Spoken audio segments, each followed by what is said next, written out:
ઉદ્બોધશો રમેશભાઈ.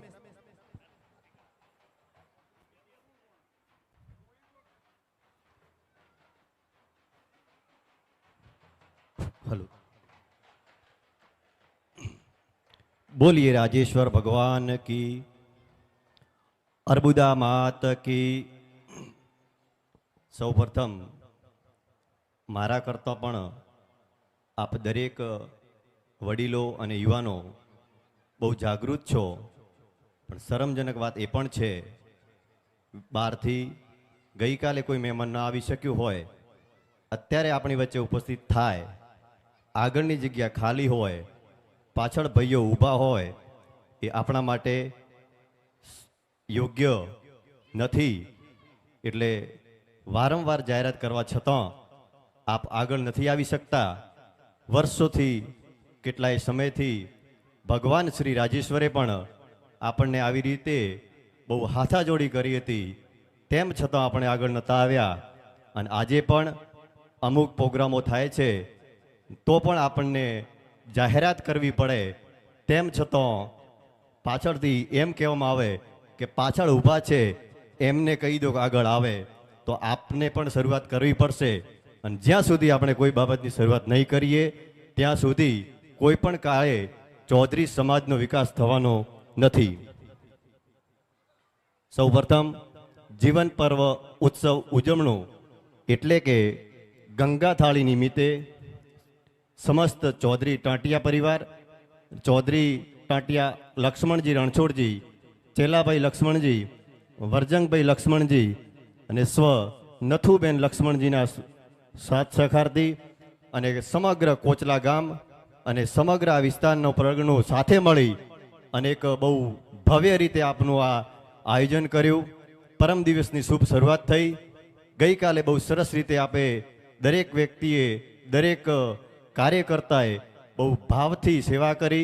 અમને એમ હતું કે રસોડાની અંદર કંઈક ચેલેન્જ આવશે, પણ આપ બધાના સાહ સહકારથી ગઈકાલની જે ભોજનની જે પદ્ધતિ હતી બહુ શાનદાર હતી અને મારા માટે, આ વિસ્તાર માટે અને આપણા સમાજ માટે બહુ કાબિલે તારીફ છે. છેક ઘરથી લઈ અને સાહેબશ્રીના આયોજનની વાત કરવામાં આવે તો ઘરે જઈએ એટલે ઘરનું પણ શાનદાર આયોજન. 3 જાનો બોલાવી છે તો 3 જાયનોનું પણ એકદમ સરસ રીતે એમનું ઉતારાપૂર્વકનું જે અલગ અલગ ડિપાર્ટમેન્ટનું જે ડિવિઝન છે એ બહુ સરસ છે. એના પછી રસોડામાં આવીએ તો જમવાના જે 2 ડિપાર્ટમેન્ટ છે, એક કલ્પનાની વાત એ પણ છે સાહેબ, આયોજક મિત્રોને દિલથી અભિનંદન આપું છું કે ભાઈઓને બહેનોનું ડિવિઝન છે બહુ અલગ રીતે કરેલું છે. અને આવનાર સમય માટે આ વિસ્તાર માટે, ચૌધરી સમાજ માટે એક બહુ સરસ મજાનો દાખલો પૂરો પાડશે. એ બદલ આપ સમગ્ર કમિટીને પણ અભિનંદન આપું છું.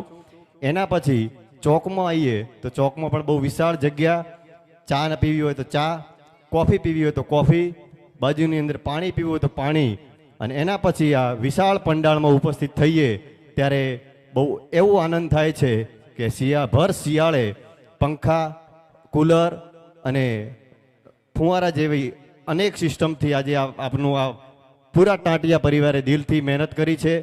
એ બદલ સમગ્ર ટાંટિયા પરિવાર, કોચલાના તમામ આગેવાનો, આ વિસ્તારના તમામ આગેવાનો અને સૌથી વધારે જે આ આયોજક તરીકેની જે આ કમિટી છે એ કમિટીનો હું આ તબક્કે દિલથી આભાર વ્યક્ત કરું છું. મિત્રો, મારા કરતાં અનેક અહીંયાથી બહુ સરસ રીતે રજૂઆતો થઈ. ગઈકાલનો જે કાર્યકાળ હતો એ બહુ સુપર હતો અને આ વિસ્તારમાં એક સોનાનો સૂરજ ઉગે એવું એક નવું કાર્ય, કેમ કે શિક્ષણ બાબતે તો ઘણા બધા સ્ટેજ ઉપરથી એનાઉન્સમેન્ટ થતા હોય છે. અનેક ભામાશોએ શિક્ષણ માટે પૈસાથી અને કામથી પણ જીવન પોતાનું સમગ્ર ખર્ચી દીધું છે. પણ સંત રાજારામ યુવક મંડળ, પ્રગતિ યુવક મંડળ ધાનેરા, એમને હું ખૂબ ખૂબ અભિનંદન આપું છું કે આપે જે શરૂઆત કરી છે.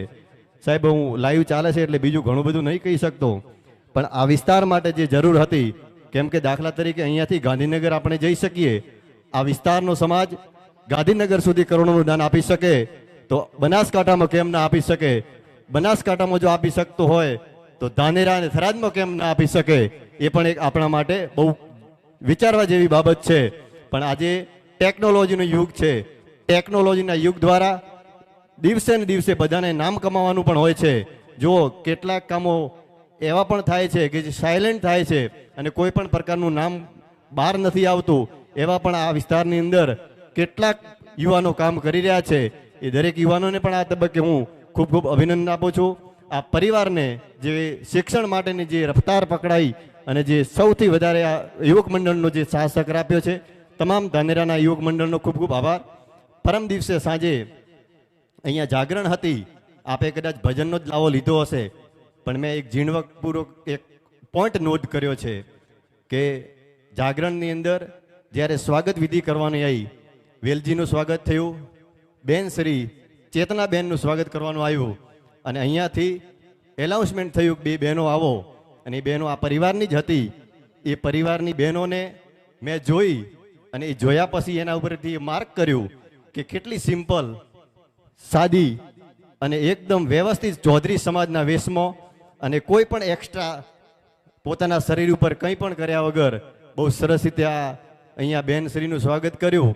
એ બદલ હું બે બહેનોને દિલથી હૃદય અભિનંદન આપું છું. કારણ કે આ વસ્તુ કેમ કહેવી પડે છે કે આપણી સમાજની અંદર ગમે ત્યાં તમે જશો, યુવાનો જીન્સ પેન્ટ, મારા જેમ શર્ટ, ટી શર્ટ અનેક વસ્તુઓ પહેરશે, પણ ગમે તેટલી ભણેલી દીકરી આજે સમાજની અંદર આવશે અને ચૌધરી સમાજની અંદર આવશે ને ત્યારે જે અહીંયાનો જે આપણો પોતાનો જે વેશ છે એ વેશ પહેરીને અહીંયા ઉપસ્થિત થશે. એનાથી વિશેષ આપણા માટે કોઈ સરસ કામ અને સમાજ કેટલું આગળ વધે છે આપણે ખુદ વિચારીએ છીએ. આજે મારી ઉંમરના કેટલા યુવાનો પોતાની ફરજ છે કે જે ઘરે ખેતી કરી રહ્યા છે યા પછી બહાર રહેતા હોય, પણ આવા ચૌધરી સમાજના પ્રોગ્રામમાં આપણે ઉપસ્થિત થઈએ અને ત્યારે ચૌધરી સમાજનો ફરજિયાત વેશ જે અડીવટોને જે હોય એ પહેરીને પરંપરા જાળવવી હોય તો એ પહેરીને આવવું પડશે. જેમ મારી બહેનો લગભગ 10 ભણતી હશે તો પણ એ અહીંયા પોતાના ડ્રેસમાં ઉપસ્થિત થશે, તો હું બહેનોને નતમસ્તક વંદન કરું છું.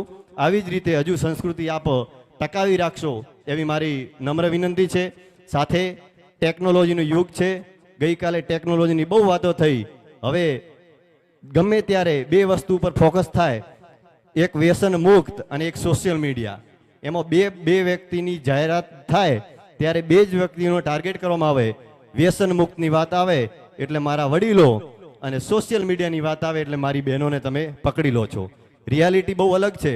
વ્યસન કરતો જે અત્યારે અહીંયા ધોળી તલી બેઠી છે એ વ્યસન ખાલી અફીમ જ કરતી હશે, પણ મારા જેવા કેટલાય યુવાનો અડધી રાતે તમે રાજસ્થાન બોર્ડરે જશો ત્યાં તમને ફરજિયાત જોવા મળશે. બદનામી તમે લો છો પણ રિયાલિટી બહુ અલગ છે. એવી જ રીતે બહેનોના નોમની આઈડીઓ જે છે, ઇન્સ્ટાગ્રામની વાત કરવામાં આવે તો બહેનોના નોમની આઈડી ખાલી બહેનની જ હોય છે, પણ એને વાપરવામાં ભાઈ એનો દાબીને ઉપયોગ કરે છે અને બદનામ બહેનને કરવામાં આવે છે. હું બહેનોને નમ્ર વિનંતી કરું છું કે તમે ગમે ત્યાં જાહેર મંચ ઉપરથી યા ગમે ત્યાં ભજન સત્સંગની અંદર પણ તમે નાચતા હો અને કોઈ પણ વ્યક્તિ તમારો વિડીયો શૂટ કરતો હોય તો તમે એને મહેરબાની કરીને ના પાડી દેજો. એનું કારણ કે આવતીકાલે સવારમાં જ્યારે એને ટાઈમ મળશે ત્યારે એની આઈડી ઉપર તમારા અલગ અલગ સોંગ એડિટિંગ કરી અને પોસ્ટ કરશે. એ પોસ્ટ કરવાનું કારણ જ એક જ હશે કે કેટલા વ્યુઅર આવ્યા છે, કેટલી લાઈક આવી છે અને કેટલી કોમેન્ટ આવી છે. શું આપણે ભજનની અંદર નાચીએ છીએ, ડાન્સ કરીએ છીએ, આપણો સાંસ્કૃતિક છે, પણ શું આપણે એ ભાઈની લાઈક માટે નાચીએ છીએ? શરમજનક બાબત છે. સોશિયલ મીડિયા ધારે તો કરોડપતિ કરી નાખે અને સોશિયલ મીડિયા જો ધારે તો રોડ ઉપર પણ લાવી શકીએ. હમણાં તાજેતરમાં જ કુંભ મેળાની જે માળા વેચતી બેઈ આજે કરોડપતિ થઈ ગઈ, એનો પાવર સોશિયલ મીડિયાનો છે. પણ એવું નથી કે એનો મિસયુઝ કરી અને આગળના પૂરા પરિવારને આપણે ધસ નસ્ત કરી નાખીએ. એ આપણા માટે પણ બહુ યોગ્ય નથી.